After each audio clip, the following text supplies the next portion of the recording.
Section A question 1, फ्रांसीसी क्रांति के समय फ्रांस का राजा कौन था? तो राइट आंसर है राजा लुई 16वें। ठीक है, बी ऑप्शन हो जाएगा आपका राइट। क्लियर है? फर्स्ट क्वेश्चन में 2 क्वेश्चन पहले हिंदी में देखो, फिर 2 क्वेश्चन इंग्लिश में। ठीक है। सेकंड क्वेश्चन, निम्नलिखित में से कौन लोकतंत्र की विशेषता नहीं है? तो विशेषता नहीं है स्वतंत्र एवं निष्पक्ष चुनाव, ये है। एक ही व्यक्ति द्वारा शासन, ये नहीं है। बाकी अल्पसंख्यकों के अधिकारों का सम्मान, ये भी है। निर्णय लेने में नागरिकों की भागीदारी, ये भी है। ठीक है, तो कह रहा है नहीं है, तो राइट आंसर क्या हो जाएगा आपका? बी। ठीक है, ये नहीं है। क्लियर है? और फर्स्ट में भी बी है। हिंदी में हो गया, अब इंग्लिश में देख लो पहले 2 क्वेश्चन। ठीक है। Question number 1, who was the king of France during the outbreak of the French revolution? तो यहाँ पर आपका राइट आंसर है बी, किंग लुइस 16। ओके।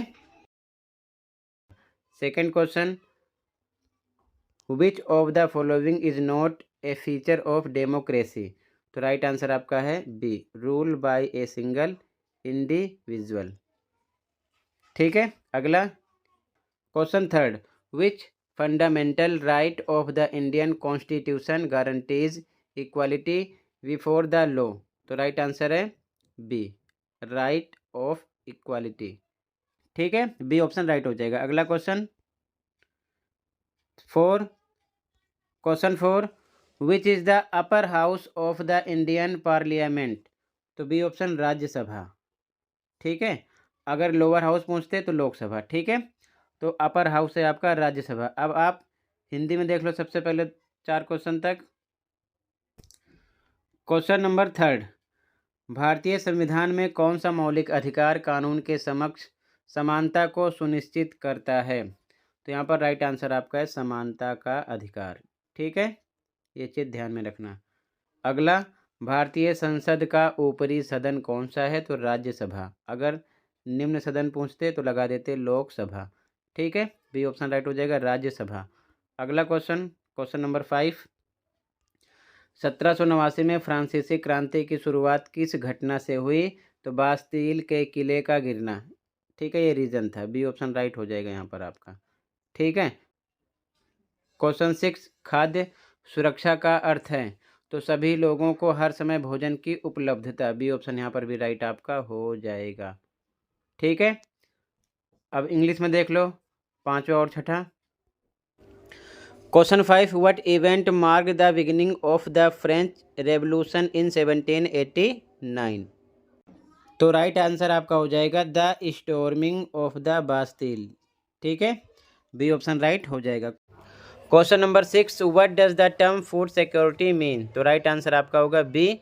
ठीक है, availability of food to all people at all times. ठीक है, बी ऑप्शन राइट हो जाएगा क्वेश्चन नंबर 6 में।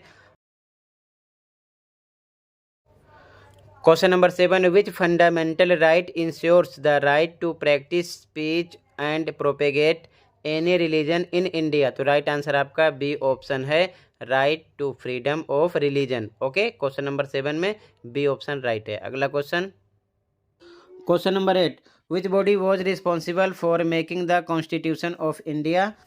तो यहाँ पर आपका सी ऑप्शन राइट हो जाएगा, the constituent assembly. C option right होगा क्वेश्चन नंबर 8 में। अब हिंदी में देख लो आगे के क्वेश्चन नंबर 7 है, कौन सा मौलिक अधिकार भारत में किसी भी धर्म को मानने, प्रचार करने और प्रसार करने का अधिकार सुनिश्चित करता है? तो बी ऑप्शन राइट होगा, धार्मिक स्वतंत्रता का अधिकार। ठीक है, अगला क्वेश्चन नंबर 8, भारत के संविधान निर्माण के लिए कौन सी संस्था उत्तरदायी थी? तो संविधान सभा। सी ऑप्शन राइट हो जाएगा। ठीक है, क्वेश्चन नंबर 9 देखो। क्वेश्चन नंबर 9 है, भारत में राज्यों को खाद्यान्न वितरण के लिए कौन सी संस्था जिम्मेदार है? तो यहाँ पर आपका ए ऑप्शन राइट हो जाएगा, भारतीय खाद्य निगम यानी FCI। ठीक है, क्वेश्चन नंबर 10 देखो। क्वेश्चन नंबर 10 है, भारतीय संविधान का अनुच्छेद 19 संबंधित है? तो अनुच्छेद 19 जो है वो स्वतंत्रता का अधिकार से संबंधित है। ठीक है, बी ऑप्शन राइट हो जाएगा। अब इंग्लिश में देख लो 9 एंड 10।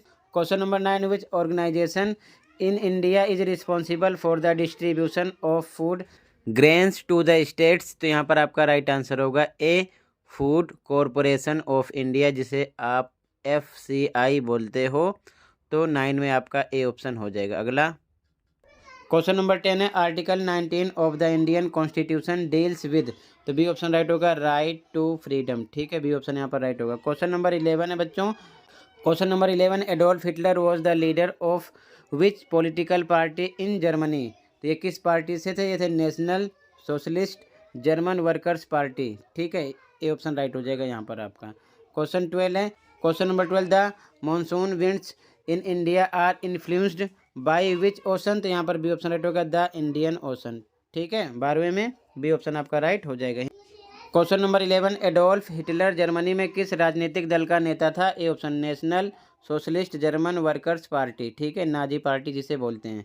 क्लियर है। अगला क्वेश्चन नंबर 12 है, भारत में मानसूनी हवाएं किस महासागर से प्रभावित होती हैं, तो बी ऑप्शन हिंद महासागर से।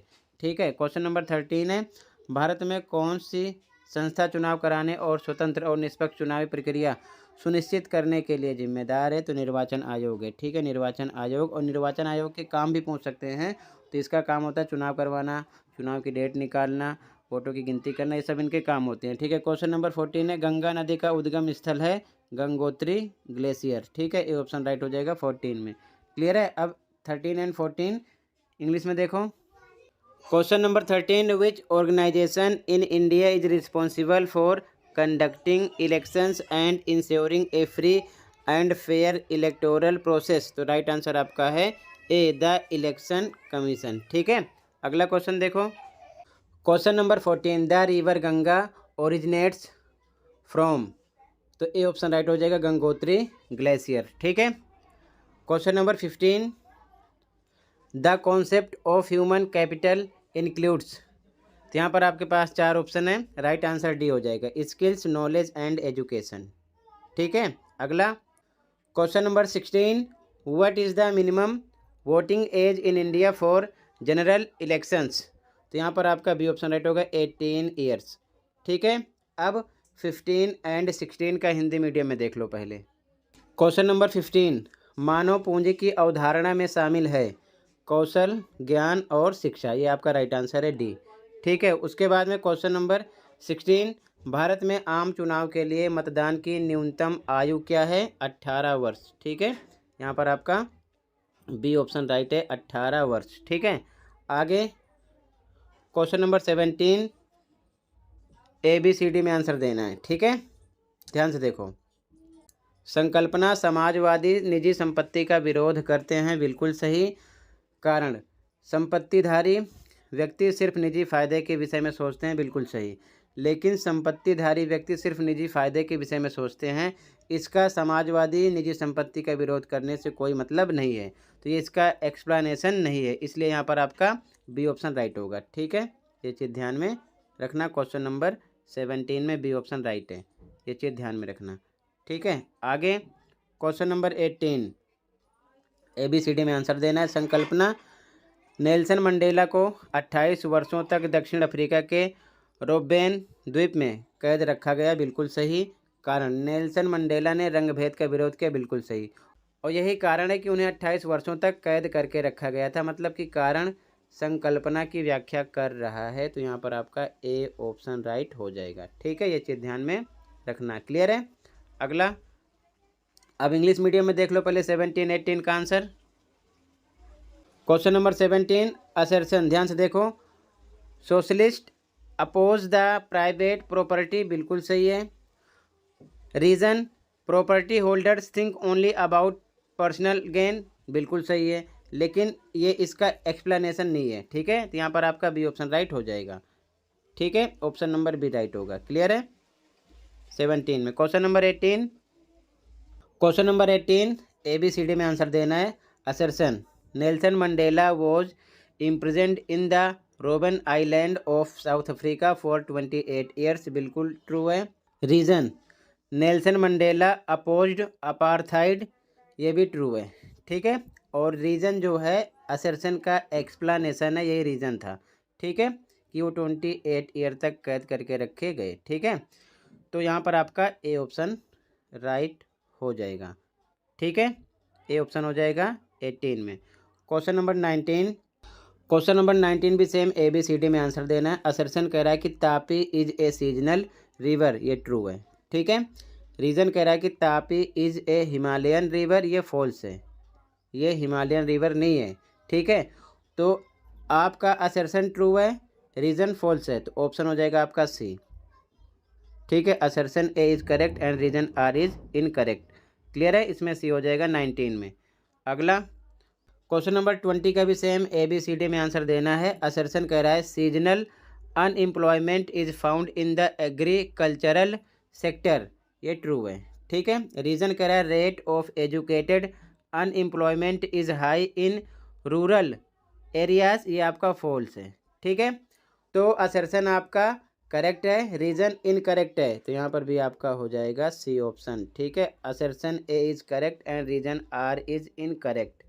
ठीक है, अब हिंदी मीडियम में देखो 19 एंड 20 का आंसर। क्वेश्चन नंबर 19 का भी सेम ABCD में आंसर देना है।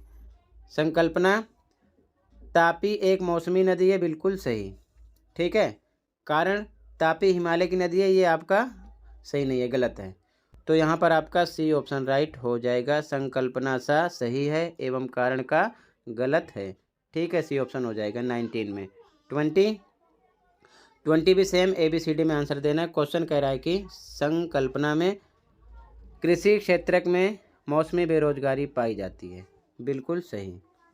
कारण ग्रामीण क्षेत्र में शिक्षित बेरोजगारी की दर अधिक है, ये गलत है। ठीक है, ये ग्रामीण क्षेत्रों में मौसमी बेरोजगारी होती है। ठीक है, शिक्षित बेरोजगारी की दर अधिक नहीं है, तो यहाँ पर भी आपका सी ऑप्शन राइट हो जाएगा।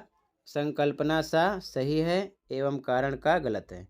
ठीक है, सी ऑप्शन राइट हो जाएगा क्वेश्चन नंबर 20 में। क्लियर है बच्चों? अब यहाँ से 20 इंपॉर्टेंट MCQ क्वेश्चन और करवाने वाला हूँ, जो कि DOE की तरफ से प्रोवाइड किए गए हैं। मोस्ट इम्पॉर्टेंट हैं आपके एनुअल एग्ज़ाम के लिए, तो इसे भी ध्यान से पढ़ो और समझो और याद कर लो। ठीक है, तो स्टार्ट करते हैं।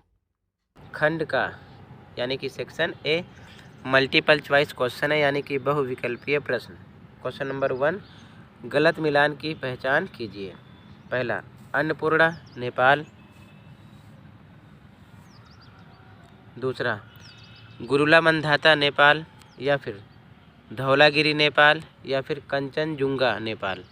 तो गलत ऑप्शन हमें पहचानना है, यहाँ पर आपका बी ऑप्शन राइट होगा। ठीक है, गुरुला मंधाता नेपाल ये यहाँ पर नहीं है, इसीलिए गलत ऑप्शन हमारा यही होगा, जो कि हमारा आंसर होगा। ठीक है, फर्स्ट में बी ऑप्शन राइट है। अगला क्वेश्चन 2, निम्नलिखित में से कौन सी एक प्राथमिक क्षेत्र की क्रिया है? कृषि, विनिर्माण, संचार, या फिर बैंकिंग। तो यहाँ पर आपका ए ऑप्शन राइट है, कृषि। ठीक है, अगला क्वेश्चन 3, स्तंभ का एवं स्तंभ खा का मिलान करके सही विकल्प की पहचान कीजिए। चर्च द्वारा लगाए जाने वाला कर क्या था? टाइल। राज्य द्वारा लगाए जाने वाला कर क्या था? टाइल। बास्तिल के किले का पतन कब हुआ?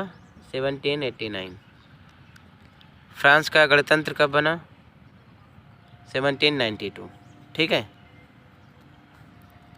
तो फर्स्ट में बी, सेकंड में डी, थर्ड में ए, फोर्थ में सी। कौन सा ऑप्शन राइट हो रहा है?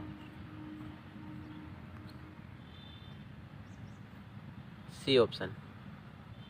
फर्स्ट का बी, सेकंड का डी, थर्ड का ए, फोर्थ का सी।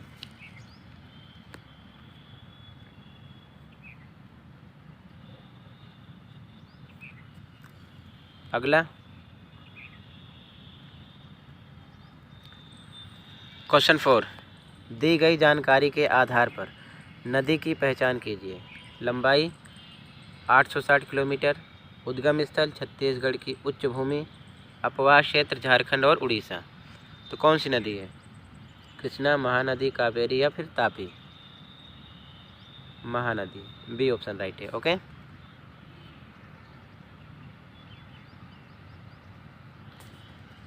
अगला क्वेश्चन 5, निम्नलिखित में से गलत कथन की पहचान कीजिए। पहला, मानव पूंजी भूमि और भौतिक पूंजी से श्रेष्ठ है, बिल्कुल सही।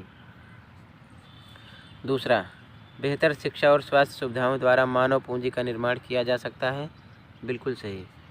तीसरा, उत्पादन में मानव पूंजी की भूमिका नहीं है, गलत बात है, ये भूमिका है। चौथा, मानव पूंजी में निवेश उच्च उत्पादकता का कारण होता है, बिल्कुल सही। तो कह रहा है कि गलत कथन कौन सा हुआ, सी। तो इसमें आपका सी ऑप्शन राइट है।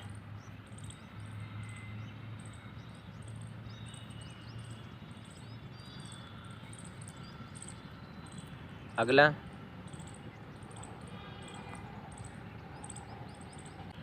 क्वेश्चन नंबर 6, नीचे दिए गए महात्मा गांधी जी के विचारों को पढ़कर वाक्य को पूरा कीजिए। मैं भारत के लिए ऐसा संविधान चाहता हूं जो उसे गुलामी और अधीनता से मुक्त करे। मैं ऐसे भारत के लिए प्रयास करूंगा जिसे सबसे गरीब व्यक्ति भी अपना माने और उसे लगे कि देश को बनाने में उसकी भी भागीदारी है। ऐसा भारत जिसमें सभी समुदाय के लोग पूरे मेलजोल से रहें। ये इनका विचार था। क्वेश्चन है, महात्मा गांधी जी के सपनों के भारत में पहला, गरीब भी अमीर हो जाएंगे, या फिर समाज में सभी व्यक्तियों की भागीदारी होगी, या फिर गरीब एवं अमीर के मध्य खाई नहीं होगी, या फिर उपरोक्त में से कोई नहीं। तो राइट आंसर आपका सी है, गरीब एवं अमीर के मध्य यानी बीच कोई खाई नहीं रहेगी। ठीक है।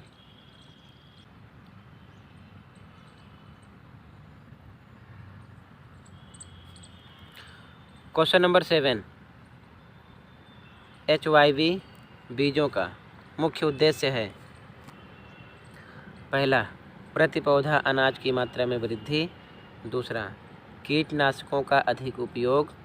तीसरा, प्रति पौधा अनाज की मात्रा में कमी। चौथा, रासायनिक उर्वरकों का निर्माण। तो यहाँ पर ए ऑप्शन राइट होगा, प्रति पौधा अनाज की मात्रा में वृद्धि।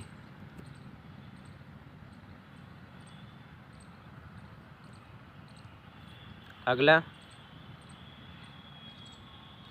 क्वेश्चन नंबर 8, निम्नलिखित में से कौन सा कथन भारतीय संविधान के संदर्भ में सही है।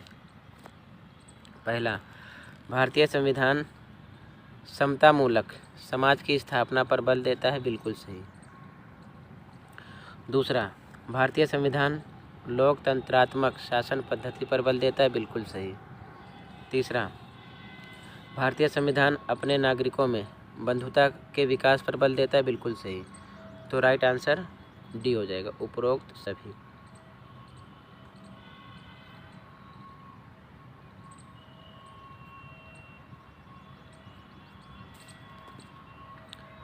अगला, क्वेश्चन नंबर 9, राज्य के गांव की कुल जनसंख्या 5000 है। वर्ष 2019-20 के दौरान उसके गांव में जन्म लेने वाले शिशुओं की कुल संख्या 20 है। बताइए कि वर्ष 2019-20 में राज्य के गांव की जन्म दर क्या है। तो जब भी हम जन्म दर या फिर मृत्यु दर निकालते हैं, प्रति 1000 बच्चों की संख्या के ऊपर निकालते हैं। तो शिशुओं की संख्या 20 बटे में कुल जनसंख्या कितनी है, 5000। कितने से मल्टीप्लाई करेंगे हम, 1000 से। 3 0 से 3 0 कट जाएगा, 5 एकम 5, 5 चौक 20, 4 आ गया आंसर। तो आपका डी ऑप्शन राइट है। अगला, क्वेश्चन 10, 2 ट्रीटाइजेज ऑफ गवर्नमेंट नामक पुस्तक लिखी थी। जहाँ जाक रूसो ने, या फिर मिराबेव ने, या फिर जॉन लॉक ने, या फिर मोंटेस्क्यू ने। तो यहाँ पर आपका सी ऑप्शन राइट होगा, जॉन लॉक ने।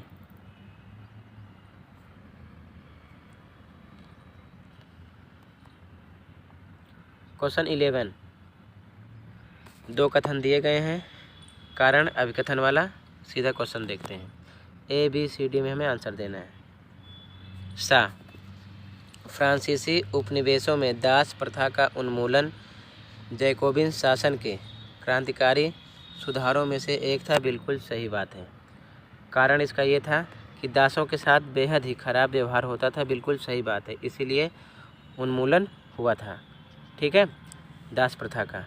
तो मतलब यहाँ पर दूसरी लाइन पहली लाइन की मतलब कि कारण संकल्पना की सही सही व्याख्या है और दोनों लाइनें सही हैं। तो कौन सा ऑप्शन राइट हो जाएगा हमारा? ए।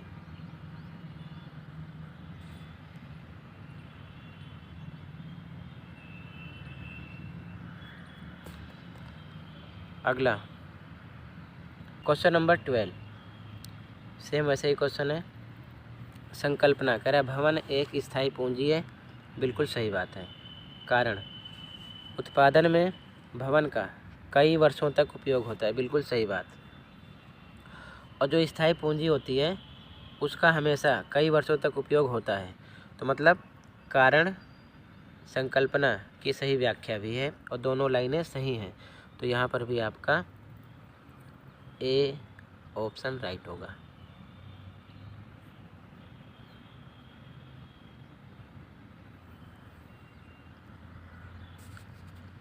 अगला क्वेश्चन 13, सेम वैसे ही।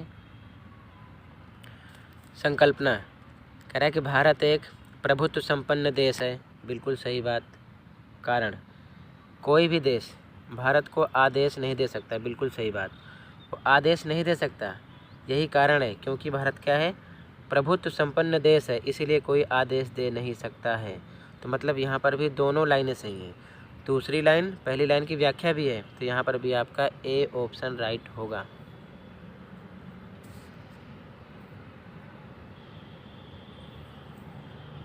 जब कोई सक्षम होगा यानी प्रभुत्व संपन्न, तो कोई उसको ऑर्डर देगा नहीं देगा, यही कारण होता है। ठीक है, अगला क्वेश्चन नंबर 14, सेम वैसे ही क्वेश्चन है। संकल्पना ब्रह्मपुत्र एक सदा नीरा नदी है, बिल्कुल सही बात। फिर कह रहा है कि कारण ब्रह्मपुत्र हिमालय की नदी है, बिल्कुल सही बात। तो हिमालय की नदी है इसीलिए सदा नीरा है। तो एक बार कुछ पॉइंट पहले आप पढ़ो अच्छे से ताकि समझ में आए। ध्यान से पढ़ोगे तो लिखा है सदा नीरा का अर्थ है सारा साल यानी पूरे साल अथवा 12 माह बहने वाली। हिमालय की नदियों को शुष्क ऋतु तथा वर्षा ऋतु दोनों ही ऋतुओं में जल प्राप्त होता है। वर्षा ऋतु में ये वर्षा से जल प्राप्त करती हैं, शुष्क ऋतु में हिमालय की बर्फ़ पिघलकर इन्हें जल प्रदान करती है। यही कारण है कि हिमालय की नदियाँ सदा नीरा अथवा 12मासी हैं। गंगा तथा ब्रह्मपुत्र हिमालय की 12मासी यानी सदा नीरा नदियों के उदाहरण हैं। ठीक है, तो यहाँ पर भी आपका ए ऑप्शन राइट हो जाएगा। ठीक है, ब्रह्मपुत्र हिमालय की नदी है, यही कारण है कि इसे सदा नीरा नदी कहते हैं। ठीक है,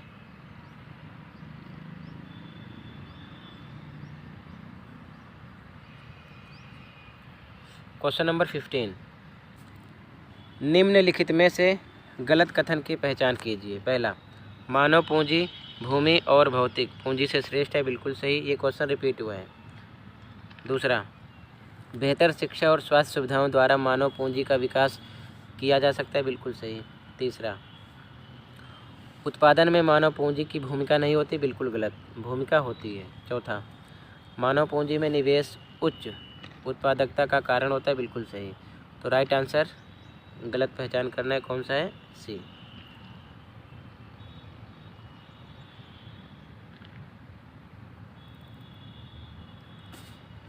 अगला क्वेश्चन नंबर 16, फ्रांस की नेशनल असेंबली द्वारा किए गए सुधारों के संदर्भ में नीचे दिए गए विकल्पों में से सही विकल्प है। पहला, सामंती व्यवस्था का अंत हुआ, बिल्कुल सही। दूसरा, चर्च द्वारा एकत्र किए जाने वाले करों को समाप्त कर दिया गया, बिल्कुल सही। तीसरा, चर्च के स्वामित्व वाली भूमि को चर्च के पास रहने दिया गया, बिल्कुल सही। तो कौन सा ऑप्शन राइट हो रहा है? केवल एक, केवल एक और दो, केवल एक और तीन, सभी कथन सत्य हैं। तो सभी सत्य हैं, डी ऑप्शन हो गया।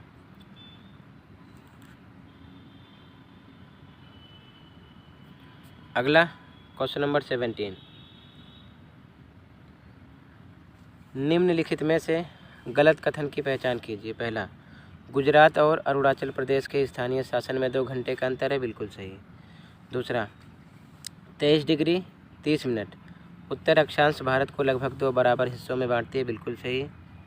तीसरा, 82 डिग्री 30 मिनट पूर्व देशांतर भारत के गुजरात से होकर जाती है, बिल्कुल गलत। चौथा, क्षेत्रफल की दृष्टि से भारत विश्व का 7वां बड़ा देश है, बिल्कुल सही।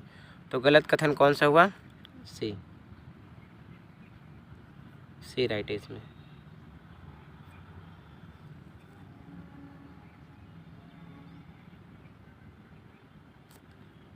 अगला क्वेश्चन नंबर 18। जॉन ने स्नातकोत्तर तक की पढ़ाई की लेकिन उसके पास कोई रोजगार नहीं है। बताइए कि यह किस प्रकार की बेरोजगारी है? मौसमी बेरोजगारी, शिक्षित बेरोजगारी, प्रच्छन्न या फिर इनमें से कोई नहीं। तो अगर पढ़ा लिखा है नौकरी न मिले तो उसे हम बोलते हैं शिक्षित बेरोजगारी। ठीक है, बी ऑप्शन राइट हो जाएगा। अगला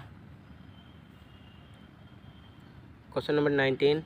पश्चिमी तटीय मैदान का दक्षिण भाग कहलाता है क्या? कोरोमंडल तट, मालाबार तट, कोंकण या फिर कन्नड़। तो राइट आंसर बी, मालाबार तट। ठीक है। अगला 20। गेहूँ किस प्रकार की फसल है? जायद, खरीफ, रबी, उपरोक्त में से कोई नहीं। तो सी ऑप्शन राइट है, रबी। ठीक है।